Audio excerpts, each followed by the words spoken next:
To this, Tim Hogins' success story is a testament to perseverance and a good story to tell. Growing up in poverty, he worked as a security guard on his journey to becoming a theme park mogul.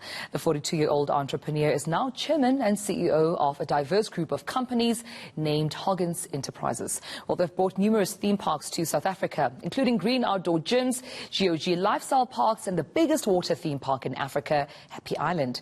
Well, Tim is here to tell us about his journey and how South Africans can make their own fortune during tough pandemic times. Tim, thank you so much for your time and good morning to you. I mean, you have literally surpassed so many odds that were against you, but at the same time, it seems your story is quite relatable because a majority of South Africans and Africans go through this, namely poverty, coming from previously disadvantaged backgrounds.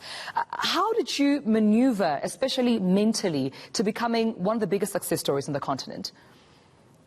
Tumelo, good morning. Thanks for the beautiful introduction. As you rightfully said, my story isn't unique because many South Africans are facing the same challenge I did as a kid. But even as a kid, I always told myself I need to be the best version of myself. Even as a security guard, I remember going on training to become a security guard back then. I came out as a top student at a security college back then because of my mindset of always being the best version of myself. As you said, I grew up in Reinvent, poverty, but as a security guard, I remember once opening a gate for a guy driving a beautiful car, and I told myself that one day I'm going to drive this car, and one day I'm going to share a similar office to that guy, and that's where my desire of being better came, and I can also attribute it to my growing up. Because we used to sell at our shop. We had a cafe growing up, so that entrepreneurial spirit came from there. I mean, with that being said, one can say, sure, it sounds too easy. It sounds like a quick overnight success story, but it took time. It took destiny helpers. It took a couple of no's, if not many no's, and probably a few yeses. Who were some of your destiny, helpers, as well as how did you maneuver the one issue that entrepreneurs complain about, which is funding? I think that's the biggest mistake for entrepreneurs in South Africa. Many times we just need access to a market instead of funding.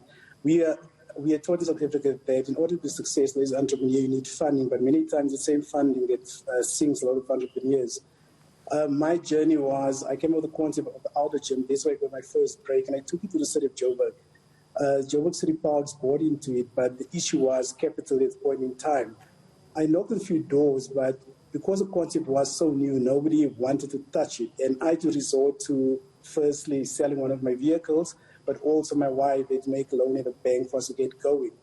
So I think from an entrepreneur perspective, if I have to advise entrepreneurs, startups especially, if you're a startup, find your niche in an existing industry. I found my niche in the health and fitness industries when I brought the outdoor gym to South Africa.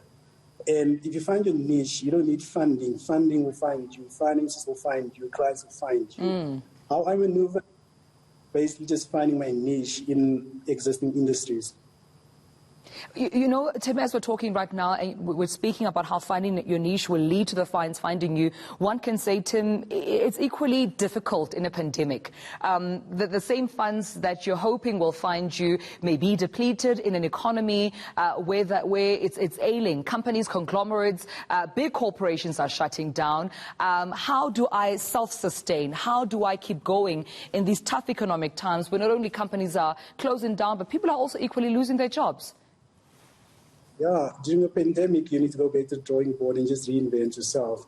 For example, what I did was one of my lifestyle parks is being converted into a private cemetery.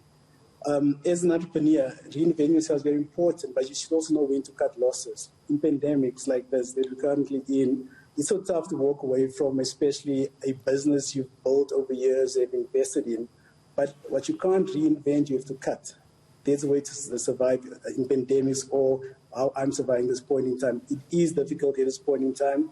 Many deserving businesses are closing down, but just go back to the drawing board, reinvent. By reinventing within your level of group of expertise, you can use the same resources, your same supply, same network, your same credit lines.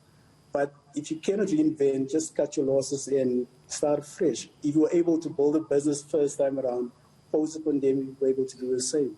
Practical advice you're given there, and we thank you so much, Tim Hogins, for joining us. Quite sound advice there, especially for small, medium enterprises and, you know, those enterprises looking into starting something. Find your niche, and the funds will definitely find you.